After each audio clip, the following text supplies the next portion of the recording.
Muito bem, estamos com Lucinda Pinto aqui com a gente para repercutir tudo o que aconteceu no dia de hoje. Boa tarde, bem-vinda. Boa tarde, tudo bem, Muriel? Boa tarde a todos. Vamos lá, a gente viu o que acabou fazendo preço no mercado e eu queria que você destacasse para a gente um pouco só do dia de hoje, que só hoje foi uma loucura, né, com as falas todas de Donald Trump. Como dizem, né, esse mês, o ano tá uma loucura, né? Mas acho que o ponto importante da fala do Trump, e no fim das contas, o que de fato provocou essa reação é o fato de que ele desistiu dessa tarifa adicional que ele estava ameaçando colocar sobre a União Europeia. Acho que nesse momento, de tudo que está acontecendo em relação ao Trump, as ameaças que ele está fazendo, a guerra tarifária realmente é o que está mais no foco, preocupando mais os mercados. Tem ainda uma preocupação de se a União Europeia realmente vai fazer algum tipo de retaliação às tarifas que já haviam sido colocadas, mas num primeiro momento a leitura do mercado é que a Europa não tem essa coordenação toda para conseguir fazer uma reação, para se colocar ali de forma mais beligerante contra os Estados Unidos. Então, já que o Trump tirou aí essa ameaça de tarifas adicionais, o mercado se acalmou e foi isso que provocou essa reação super positiva que a gente viu. Ao mesmo tempo, o que claramente continua acontecendo é um movimento que o mercado está chamando de Venda América. Então, é uma coisa que a gente tem visto aí nas últimas semanas e que continuou hoje, deve prosseguir nos próximos dias, que é um movimento dos investidores globais diminuírem um pouco a exposição aos Estados Unidos, e isso está acontecendo por muitas razões, eu vou falar sobre elas, e colocar os seus recursos em ativos ou bem mais seguros ou bem mais arriscados. E é nesse contexto que o nosso mercado está se beneficiando e é isso que explica esse recorde do Ibovespa hoje. Esse é um ponto super importante, então quer dizer que esse risco da América começa talvez, da América eu falo Estados Unidos, mas acaba chamando atenção talvez para emergentes, talvez para o Brasil, que ainda tem um bom espaço de crescimento e que o preço, o lucro está até considerado barato? Acho que tem essa combinação de coisas. Primeiro, é muito ruído que o Trump provoca. Acho que tem uma coisa legal de dizer, assim, de verdade, ninguém acreditava que o Trump ia invadir a Groenlândia. Acho que esse cenário era considerado improvável. O problema é o barulho que ele provoca, esse ruído todo, né? Ele coloca muita neblina no meio do caminho. E isso gera instabilidade, isso tira um pouco ali da confiança dos investidores nas instituições, enfim. Então, isso estimula um movimento de mudança de portfólio. Mas, como você colocou, não é só isso, tem a ver com preço também. Quer dizer, os investidores globais tinham colocado muitas fichas, por exemplo, nas empresas de tecnologia, nas 7 magníficas, por exemplo. E a gente está observando aí nos últimos dias um desempenho não homogêneo entre essas 7 ações, por exemplo. Tem bastante dúvida sobre o que vem pela frente. Então, os investidores estão, portanto, fazendo essa rotação de carteira. E, paralelamente, tem esse movimento aí de busca de ativos mais seguros. Onde isso está refletido?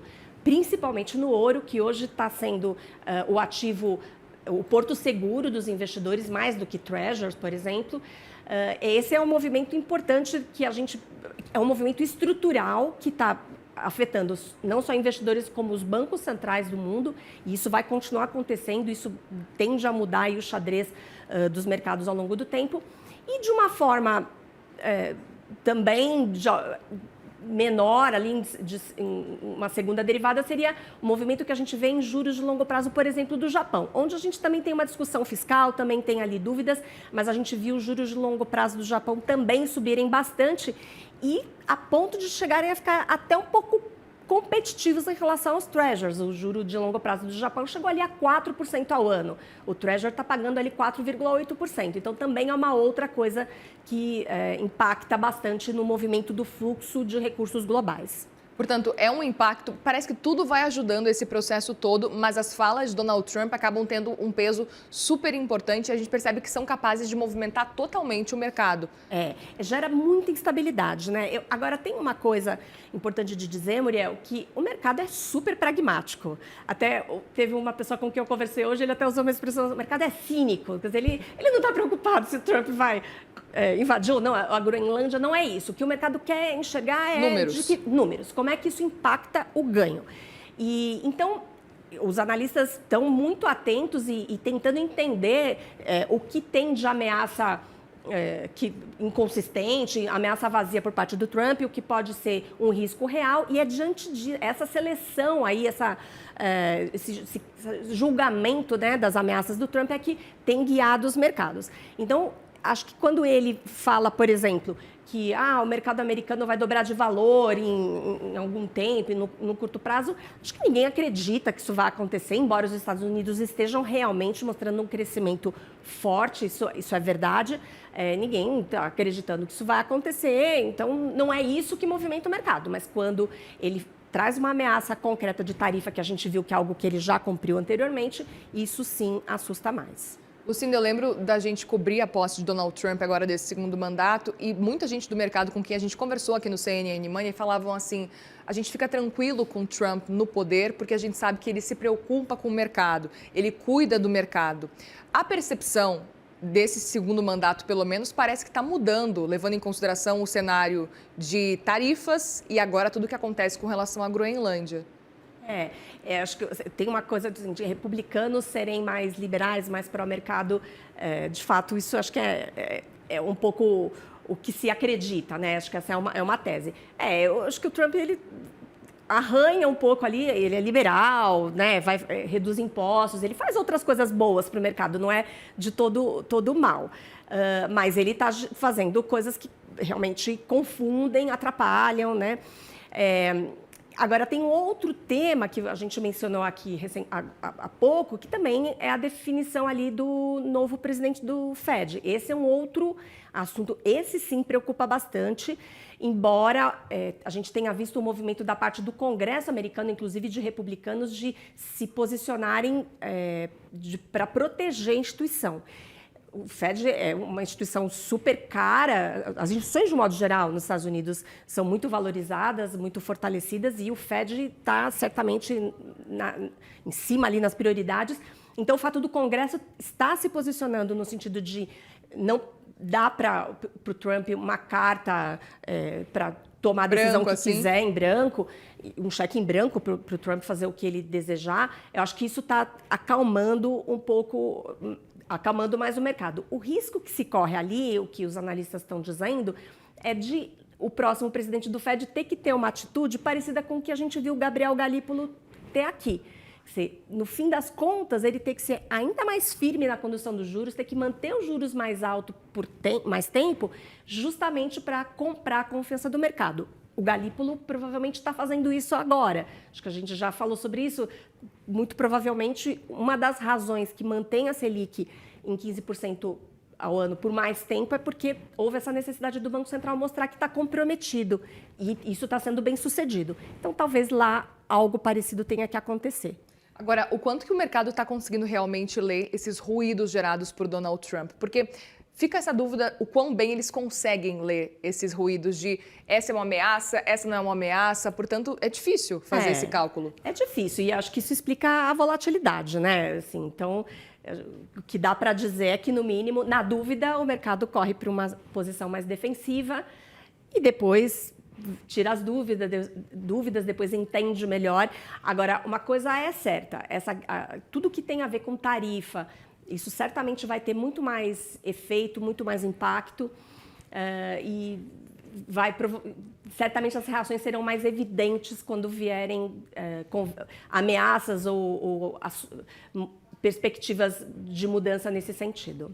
E você falava especificamente sobre o Japão, o quanto que é um fator de risco. Eu até queria relembrar, porque a gente está vendo a primeira-ministra Sanae Takaichi pedindo novas eleições, o que gera essa instabilidade. Você mesmo citou a questão também com a preocupação toda do lado fiscal. Portanto, tem todo esse cenário envolvendo Estados Unidos, que está auxiliando aí nessa volatilidade do mercado, e tem essa questão na Ásia, especificamente Japão, que está gerando uma preocupação quando a gente olha para os juros.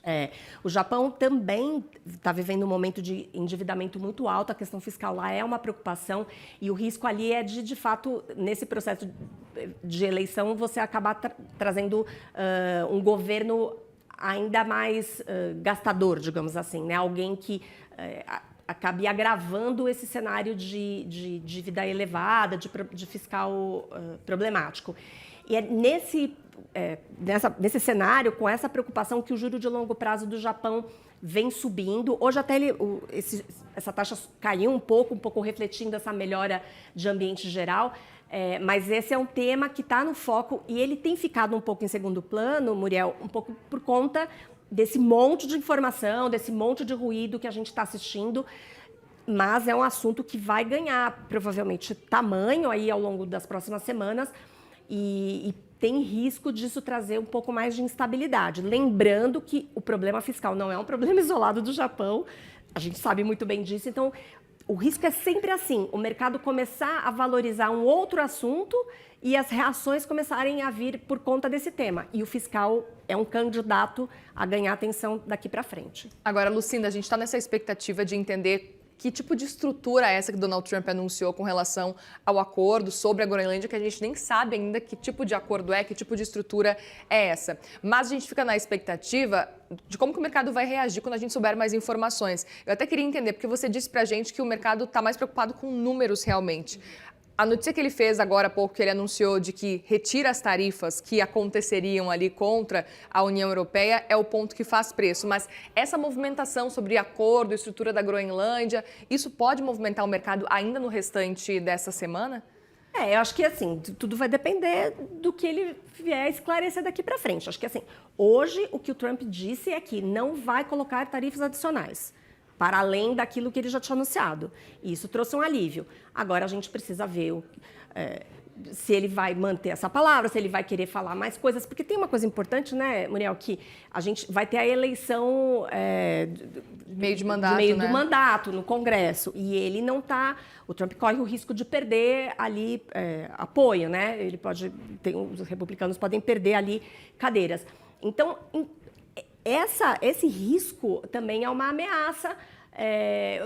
Pode estimular o Trump a querer falar mais coisas, a ter uma atitude, enfim, populista.